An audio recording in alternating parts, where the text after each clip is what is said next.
विवाह संपन्न हुआ। आज से आप दोनों पति पत्नी हैं।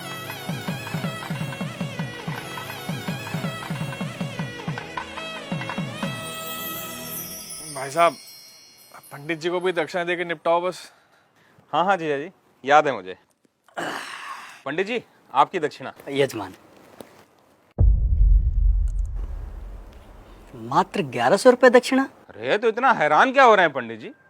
जो रेट चल रहा है वही तो दिया है। दक्षिणा रेट से नहीं, सामर्थ्य के अनुसार दी जाती है यजमान। अरे तो क्या पूरी गड्डी पकड़ा दें आपको? अरे श्रीमान, मैंने ऐसा कब कहा? मैं तो बस ये कह रहा हूँ कि आप लोगों ने विवाह इतनी धूमधाम से किया है और दक्षिणा इतनी कम। देखिए पंडित जी, कम हो या ज्यादा, हमें जो देना था हमने दे दिया। अब बाकी बात आप लड़की वालों से करिए भाई। कैसी बातें कर रहे हो भाई साहब? हमारे यहाँ पंडित जी को दक्षिणा लड़के वाले ही देते हैं। अरे पापा, 2100 दे के बात खत्म करो ना। ठीक है ठीक है। भाई साहब पगला रहे हो क्या? किस बात के 2100? 1100 काफी है, उससे 1 रुपया ज्यादा मत दो। अरे जीजा जी, आप पंडित जी को देख नहीं रहे हो क्या? कैसे शुभ काम को अशुभ बनाने में लगे हुए हैं। अब दक्षिणा को भी इन्होंने भिक्षा बना के रख दिया है। बस यजमान बस, ये आपकी दक्षिणा लीजिए, रखिए इसे। लेकिन एक बात मैं आपको बता दूं, बिना दक्षिणा के कोई भी यज्ञ संपन्न नहीं हो सकता, क्योंकि दक्षिणा यज्ञ की पत्नी होती है और सामर्थ्य होने के बावजूद दक्षिणा ना देने वाले व्यक्ति को गौ हत्या के समान पाप लगता है। अरे यार, इन पंडितों का यही है, जरा सा कुछ कह दो फौरन पाप पुण्य शुरू हो जाता है इनका, और इनकी जेब भरते रहो तो सब ठीक है। सही कह रहे हो जीजा जी। अरे मजे तो इन्हीं के हैं, गद्दे पे बैठ के 2-4 मंत्र पढ़ेंगे, विवाह संपन्न हुआ कह के मांग लो मोटी दक्षिणा। बस, बहुत बोल चुके आप लोग, अब मेरी सुनिए।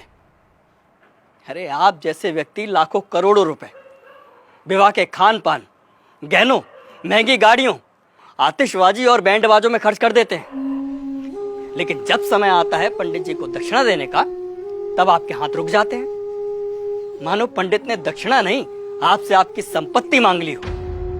एक बात बताइए, यदि किसी विवाह में पंडित ना हो, फेरे और बाकी कर्मकांड ना कराए जाए, तो इन 56 भोगों, नाच गाने और शराब पी के हुड़दंग मचाने से विवाह संपन्न हो जाएगा?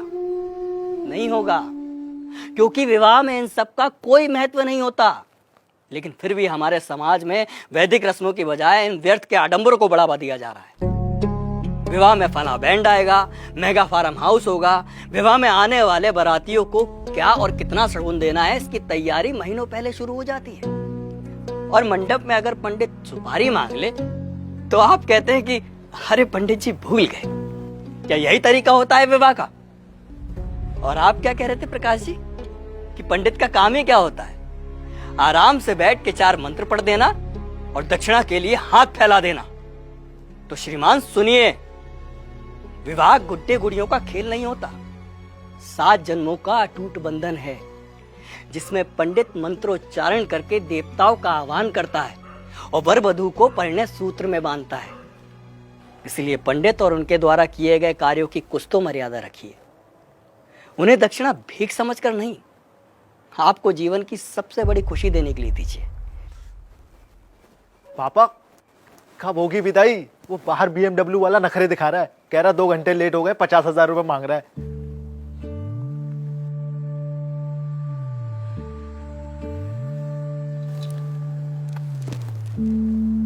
ये तुम्हारे विवाह की दक्षिणा।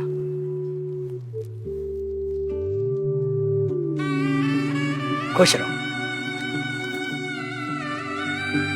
पंडित जी, पंडित जी, पंडित जी